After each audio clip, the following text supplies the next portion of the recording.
The 2026 FIFA World Cup was really sold to us as this beautiful, unifying global celebration. But behind all those record-breaking numbers and the massive stadium lights, a completely different story actually unfolded. We really have to ask, did the biggest World Cup in history accidentally become the most controversial? Welcome to The Explainer.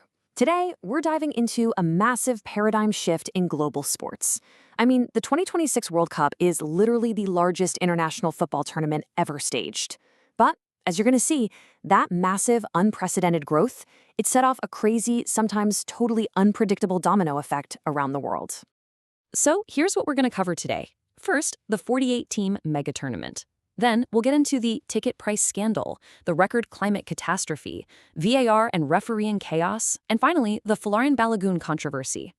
All right, part one, the 48-team mega tournament and the foundational change that sparked a massive ripple effect. Basically, everything we're about to discuss traces back to one single, highly debated decision. Think about it. We went from 32 teams playing 64 matches in just one country back in 2022 to 48 teams playing 104 matches, spread all the way across the US, Canada, and Mexico. That's absolutely huge. This wasn't just a regular sporting upgrade, It was a logistical earthquake that completely altered the tournament's DNA. Moving on to part two, the ticket price scandal, skyrocketing costs, and the legal pushback. 34%. That is the average surge in prices for the three main ticket categories just between October 2025 and April 2026. Wild, right? FIFA used this variable pricing model, meaning they actively adjusted prices based on demand as they released tickets in phases over a few months. And for more than 90 of those 104 matches, prices absolutely skyrocketed. But this wasn't just your standard sticker shock. It hit everyday, loyal fans so hard.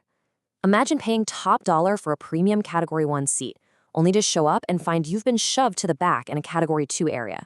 And it gets worse. The tournament became incredibly exclusive, especially for disabled fans. To follow their team, they were looking at upfront costs 38 times higher than what it cost in Qatar. They were effectively priced out of the event entirely. And, this fallout didn't just stay on internet forums. It got legal. The Attorneys General of New York and New Jersey, Letitia James and Jennifer Davenport, officially subpoenaed FIFA over these ticketing practices. They were specifically zeroing in on the MetLife Stadium matches. Right now, that investigation is actively looking into whether FIFA's ticket release schedule and public statements basically amounted to deceptive conduct and artificial price inflation. Which brings us to part three, a record climate catastrophe, and the sheer environmental toll of hosting a continent-wide event. To put this into perspective, experts project the 2026 World Cup will generate around 9 million tons of carbon dioxide equivalent. That is more than double the official emissions reported for Qatar, which sat at about 4 million tons. This makes 2026 officially the most polluting World Cup in history. We're talking about generating emissions equivalent to entire nations like Sierra Leone, all from one single tournament. So the real question here is, why is it so high this time around? Well, in Qatar, emissions were largely driven by having to build brand new stadiums from scratch. But in North America, the stadiums already existed. Because of that, infrastructure actually accounts for just 3% of the total footprint. So what's the real culprit? It's travel. Nearly 88% of the entire carbon budget is driven purely by millions of fans, staffers, and teams flying vast distances back and forth across the North American continent. And right in the middle of this record-breaking carbon footprint, FIFA goes and announces a major partnership with the Saudi oil giant Aramco. As you might expect, this sparked some intense backlash. Over 100 professional footballers plus a ton of environmental groups publicly condemned the sponsorship, calling it the ultimate example of greenwashing. Talk about an awkward brand pairing, right? Okay, part four, VAR and refereeing chaos. What happens when technology basically re-referees the game? Now, to really understand the uproar happening down on the pitch, we need to grasp the difference between factual and subjective VAR decisions.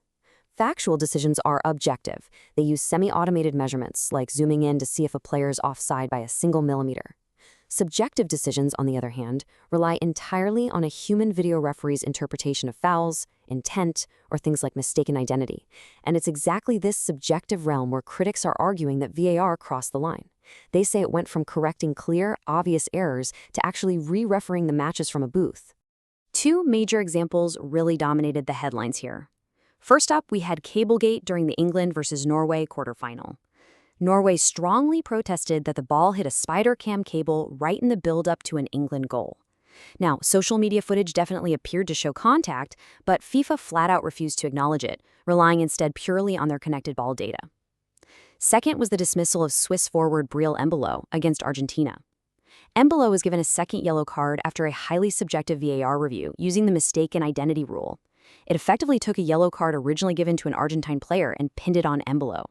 The Swiss coach, he called the whole thing unacceptable. All this subjective chaos led to a pretty staggering statistic. Out of the 12 major VAR controversies in the 2026 tournament, 7 of them resulted directly in the elimination of a national team. That's a huge deal. It suggests that these technological interventions, rather than just the natural, organic flow of the game, somehow became the primary deciding factor during the absolute most crucial moments of the knockout stages. Finally, Part 5, the Balogun suspension controversy, where geopolitics collides head-on with the knockout stage. All right, here is exactly how this one played out. During the U.S. team's round of 32 victory over Bosnia-Herzegovina, U.S. striker Folarin Balogun received a straight red card for a studs-up challenge on a defender.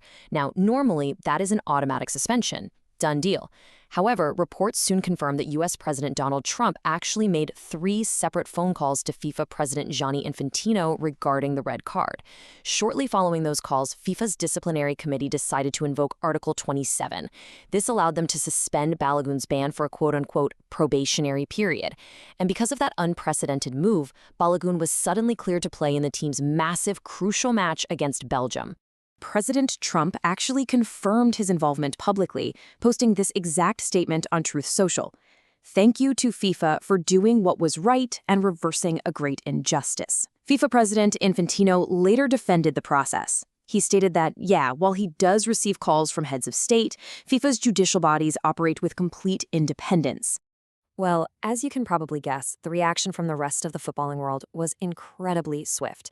The Royal Belgian Football Association, who obviously now had to face the reinstated Balogun on the pitch, formally described the unprecedented reversal as astonishing and incomprehensible, and it sparked this massive global debate among managers and fans about the huge implications of political involvement in tournament disciplinary processes.